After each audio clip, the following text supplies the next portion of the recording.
ఊళ్ళల్లో పోతే కాంగ్రెస్ ఎమ్మెల్యేల్ని తరిమి తరిమి కొడుతున్నారు. ఏది రైతు బంధు, ఏది రుణమాఫీ, ఎక్కడ దచ్చిండ్రు మీరంతా అని చెప్పి ఊళ్ళల్లో ఇవాళ తరిమి తరిమి కొడుతున్న పరిస్థితులను దాచిపెట్టే ప్రయత్నం గవర్నర్ గారి ప్రసంగం ద్వారా చేసిన మాట. 1,50,000 కోట్లు, 1,62,000 కోట్లు అప్పు చేసి ఒక్కటంటే ఒక్కటి కూడా పథకాన్ని ప్రారంభించని ఒక అసమర్థ ప్రభుత్వం రేవంత్ రెడ్డి ప్రభుత్వం. కేవలం కుంభకోణాలు, 20% కమిషన్లు, 30% ల్యాండ్ డీల్స్.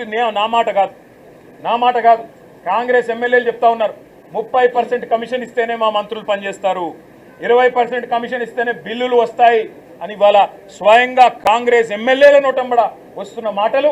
కాంట్రాక్టర్లు సెక్రటేరియట్లో ధర్నాలు చేస్తున్న పరిస్థితి.